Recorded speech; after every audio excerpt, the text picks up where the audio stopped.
Assalamualaikum warahmatullahi wabarakatuh. Salam sejahtera bagi kita semua. Apa kabar teman-teman? Semoga kita semua selalu dalam lindungan Allah Subhanahu wa Ta'ala.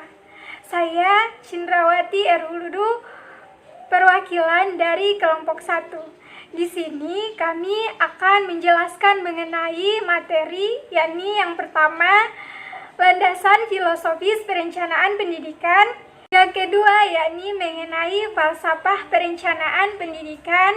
Dan yang terakhir mengenai hakikat dan pentingnya perencanaan pendidikan.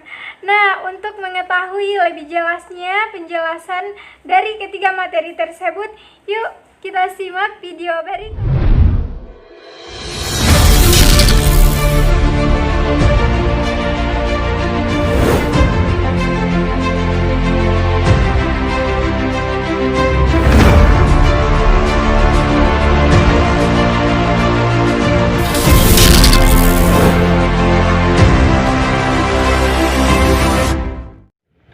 Nama saya Yolanda Dai. Baiklah, saya akan menjelaskan materi tentang landasan filosofis perencanaan pendidikan. Pada dasarnya, suatu perencanaan pendidikan atau manajemen pendidikan itu dapat dilaksanakan dengan cara yang sesuai, jelas arah dan tujuannya, serta efektif dan efisien atas relevan isi kurikulumnya, yakni dasar yang kokoh. Sebab adanya dasar yang kokoh itu dapat mengembangkan serta memberi perubahan pada pendidikan untuk menuju atau mencapai suatu tujuan dan arah yang jelas secara maksimal. Dan dengan adanya suatu dasar yang kokoh di dalam perencanaan itu merupakan pilar utama terhadap perkembangan dalam pendidikan profesional. Pada suatu dasar perencanaan ini, yaitu berdasarkan filosofi atau filsafat. Karena dasarnya filosofi atau filsafat ini sangat memicu sekali pada perencanaan pendidikan. Istilah dasar pada Kamus Besar Bahasa Indonesia itu adalah landasan atau alas, yaitu dikenal dengan pula sebagai fondasi, mana sebagai pengkokoh di dalam perencanaan pendidikan hingga sampai pada evaluasi pendidikan atau awal hingga akhir. Jadi, dasar filosofis adalah landasan yang bersumber dalam filsafat pendidikan yang menyangkut dalam segala aspek, dari keyakinan hakikat manusia, hakikat pengetahuan, sumber nilai, serta kehidupan lebih baik dijalankan.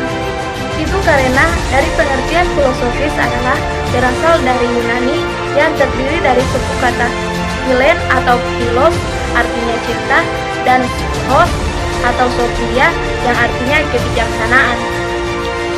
Landasan filosofis di dalam perencanaan pendidikan ini sangatlah penting pada kehidupan, yaitu pada pandangan hidup seseorang atau masyarakat yang merupakan sebagai suatu konsep dasar mengenai dengan apa yang diinginkan dan dicita-citakannya di dalam kehidupan, yang mana adalah suatu sikap sadar dan dewasa di dalam pemikiran untuk mengembangkan potensi baik secara fisik maupun cipta dan karsa sebagai wujud nyata pengembangan itu dan dapat berfungsi guna perjalanan hidup sampai masa depan. Karena dasar perencanaan pendidikan itu adalah suatu cita-cita manusia secara universal. Baiklah, sampai di situ materi saya. Terima kasih. Saya akan menjelaskan bagian B, falsafah perencanaan pendidikan. Falsafah adalah ilmu pengetahuan yang komprehensif yang berusaha memahami persoalan-persoalan yang timbul di dalam keseluruhan ruang lingkup pengalaman manusia. Dengan demikian, falsafah dibutuhkan manusia dalam upaya menjawab pertanyaan-pertanyaan yang timbul dalam berbagai lapangan kehidupan manusia, termasuk masalah kehidupan dalam bidang pendidikan. Energi pendidikan berasal dari falsafah yang dibangun. Oleh karena itu, falsafah menjadi tabiat dalam perencanaan pendidikan.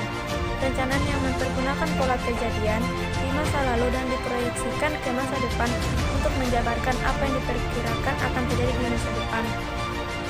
Hal ini sudah tidak relevan lagi dengan era yang penuh tidak kepastian. Falsafah perencanaan beralih pada perencanaan dengan membuat peta pada dunia yang tidak berpeta. Inti falsafah ini adalah menerjemahkan visi misi dan tujuan organisasi dengan proses analisis internal atau eksternal. Saya Cindrawati Erhuludu akan menjelaskan mengenai hakikat perencanaan pendidikan. Pendidikan merupakan transfer of knowledge, transfer of value, transfer of culture, and transfer of religion. yang diarahkan pada upaya memanusiakan manusia. Dengan demikian, hakikat pendidikan ditentukan oleh nilai-nilai, motivasi, tujuan dari pendidikan itu sendiri. Hakikat pendidikan dapat dirumuskan. Pendidikan merupakan proses interaksi manusiawi yang ditandai keseimbangan antara kedaulatan subjek didik dengan kewibawaan. Pendidikan merupakan usaha penyiapan subjek didik menghadapi lingkungan yang mengalami perubahan semakin pesat. Pendidikan meningkatkan kualitas kehidupan pribadi dari masyarakat. Pendidikan menumbuhkan budi pekerti, kekuatan batin, karakter, dan pikiran. Pendidikan ada seiring dengan perkembangan manusia. Secara alamiah, sejak pertama manusia yang berstatus orang tua akan mendidik anaknya. Maka, hakikat perencanaan pendidikan pada hakikatnya adalah suatu proses untuk mencapai keadaan yang lebih baik di masa yang akan datang melalui pemilihan alternatif rencana yang rasional, sistematis, mengenai apa yang dilakukan, bagaimana melakukannya, siapa pelaksananya, dan kapan suatu kegiatan dilaksanakan, dalam rangka meningkatkan mutu pendidikan lebih efektif dan efisien, sehingga proses pendidikan itu dapat memenuhi tuntutan kebutuhan manusia. Baiklah, saya Kuntum Sri Devi Putri. Saya akan menjelaskan materi tentang pentingnya perencanaan pendidikan. Sebelumnya saya akan menjelaskan apa itu perencanaan. Perencanaan itu adalah sasaran untuk bergerak dari keadaan di masa kini dan ke keadaan di masa yang akan datang sebagai suatu proses yang menggambarkan kerjasama untuk mengembangkan upaya dalam meningkatkan organisasi secara menyeluruh. Perencanaan itu dibuat agar semua tindakan menjadi lebih terarah dan fokus pada tujuan yang ingin kita capai. Ada dua alasan perlunya perencanaan menurut Desimer. Yang pertama yaitu hakikat manusia yang memiliki kemampuan dan pilihan untuk berkreasi sesuai dengan pandangannya. Yang mana seorang profesional dapat menentukan waktu dan caranya bertindak yang dianggapnya sesuai dengan dirinya. Yang kedua, setiap manusia hidup dalam kelompok yang saling berhubungan, satu sama lainnya, sehingga saling membutuhkan koordinasi dalam melaksanakan berbagai aktivitas. Dengan demikian, suatu pekerjaan akan berhasil jika yang terlibat dapat bekerja sesuai dengan perannya masing-masing. Di sini juga ada 6 pokok pikiran perencanaan. Yang pertama, perencanaan melibatkan proses penetapan keadaan di masa depan yang kita inginkan. Yang kedua yaitu keadaan masa depan yang kita inginkan, kemudian kita bandingkan dengan yang sekarang, sehingga dapat dilihat kesenjangannya.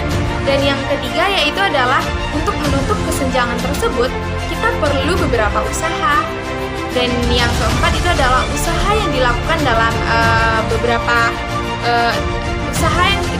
usaha yang kita lakukan itu bisa beraneka ragam dan merupakan alternatif yang mungkin pernah kita tempuh. Dan yang kelima adalah alternatif yang baik mempunyai efektivitas dan efisiensi yang paling tinggi perlu dilakukan. Dan yang keenam adalah alternatif yang dipilih harus dirincikan agar menjadi pedoman untuk mengambil